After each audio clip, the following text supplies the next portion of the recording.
Selamat datang kembali di kelas online Filsafat untuk Pemula, seri yang akan mengajak Anda menyelami pemikiran para filsuf besar sepanjang sejarah selama 100 hari. Nah, untuk hari ini, teman-teman, kita akan membahas John McTaggart, Alice McTaggart, atau lebih dikenal dengan nama singkatnya J.M.E. McTaggart. Oke, siapa dia? Jadi filsuf Inggris ini, ya, McTaggart, itu terkenal dengan pandangannya yang kontroversial. Begini pandangannya, bahwa waktu adalah ilusi. Jadi waktu adalah ilusi. Nah, ini ungkapan dia yang kontroversial. Nah, mari kita pahami maksud radikal dia itu. Tapi sebelum sampai ke situ, kita kenali dulu siapa sebenarnya McTaggart ini. Jadi J.M.E. McTaggart lahir pada tahun 1866 di London, Inggris. Seperti pada umumnya para filsuf, ya, di Inggris, dia belajar di Trinity College, Cambridge, ya, universitas yang memang elit, ya, di Inggris. Dan kemudian setelah selesai, dia menjadi dosen di universitas itu, kampusnya sendiri, Cambridge. Dan dalam perkembangannya, McTaggart juga menjadi bagian penting dari gerakan idealisme Inggris. Sekali lagi, idealisme Inggris, ya, bukan idealisme Jerman seperti Heidegger, tapi ini idealisme Inggris. McTaggart adalah seorang pemikir idealis yang beraliran metafisik.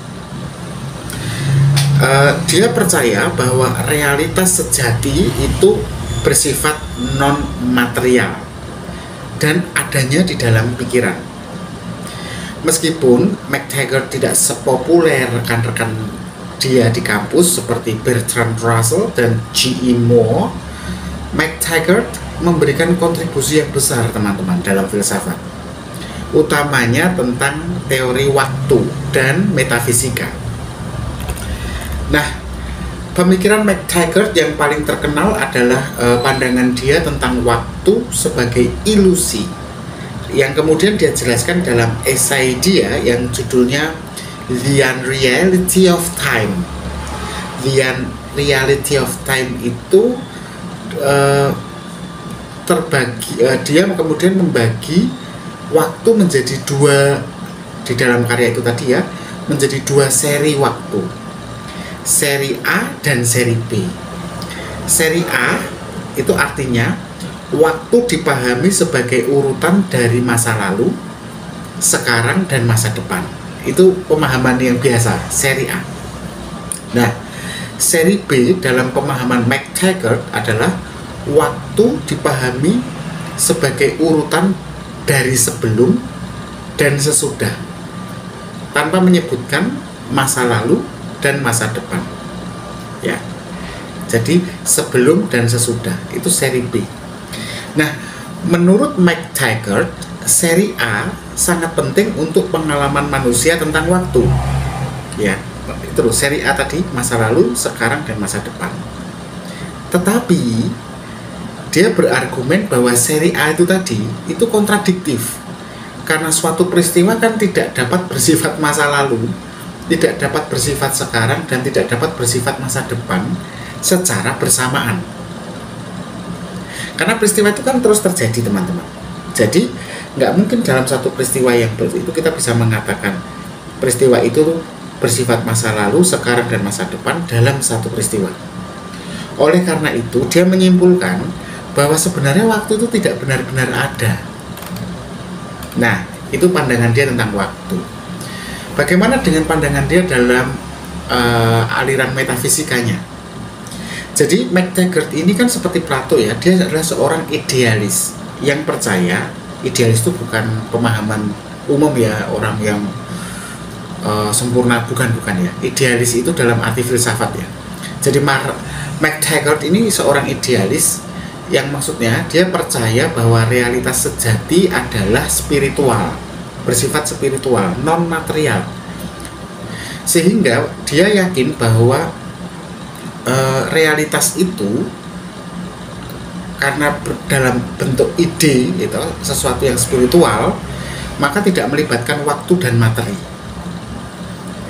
McTaggart mengusulkan bahwa dunia nyata itu justru terdiri dari jiwa yang saling terhubung dalam harmoni yang sempurna. McTaggart menolak pandangan materialisme dan empirisme untuk itu, karena dia adalah seorang idealis ya. Dia menyatakan begini, pengalaman dunia fisik kita itu sebenarnya hanya representasi dari sesuatu yang lebih mendalam dan abadi. Pandangan McTaggart tentang realitas ini jelas kalau teman-teman perhatikan sangat terpengaruh oleh filsafat Hegel. Tetapi McTaggart ini kemudian mengembangkan teorinya sendiri yang unik, yang seringkali justru malah bertentangan dengan filsafatnya Hegel. Nah, tetapi McTaggart ini bukan tanpa kritik ya. Banyak filsuf tidak setuju dengan argumen McTaggart tentang waktu. Contohnya Bertrand Russell. Dia berpendapat bahwa pandangan McTaggart ini tidak punya dasar empiris dan terlalu abstrak. Tapi meski demikian, argumen McTaggart ini kemudian justru malah memicu atau memprovokasi munculnya diskusi besar tentang sifat waktu dan menjadi dasar bagi berbagai teori modern tentang waktu dalam filsafat analitik. Bahkan dalam fisika modern ya, beberapa teori relativitas dan mekanika kuantum itu kan mempertanyakan konsep waktu linier yang kita pahami hari ini kan. Jadi setidaknya kan memang McTaggart ini memang masih relevan gitu, dan dia tidak mengada-ada. Nah, di era modern kalau kita lihat seperti apa relevansi pemikiran Taggart, ide-ide dia ini sangat relevan dalam berbagai bidang, misalnya metafisika, misalnya mengenai filsafat waktu yang tadi sudah kita bahas, dan dalam fisika teoritis saja itu pemikiran McTaggart yang abstrak itu tadi itu relevan. Pandangannya tentang waktu sebagai ilusi kan mempengaruhi cara kita berpikir tentang realitas ya akhirnya, dan kesadaran dan hubungan antara pikiran kita dan dunia luar. Itu kan semuanya akan berubah ketika kita memahami waktu sebagai ilusi. Meskipun pandangan McTaggart ini sulit dipahami, pandangan-pandangan dia ini menawarkan perspektif yang menarik tentang bagaimana kita akhirnya bisa memahami eksistensi diri kita sendiri ini. Nah, saya pikir cukup sekian ya garis besar mengenai GME McTaggart dan pemikirannya. Mungkin dia bukan nama yang terkenal ya dalam filsafat, tetapi kontribusinya terhadap pemikiran mengenai waktu dan metafisika ya signifikan sekali. Kalau nggak signifikan, Bertrand Russell tidak akan mengkritik dia kan. Nah, McTaggart mengajarkan kita untuk mempertanyakan konsep-konsep mendasar yang sering kita anggap remeh, yaitu waktu. Terima kasih telah menyaksikan kelas filsafat untuk pemula. Jika Anda menikmati episode ini, jangan lupa untuk terus mengikutinya di pertemuan selanjutnya. Sampai jumpa, tetap berpikir kritis.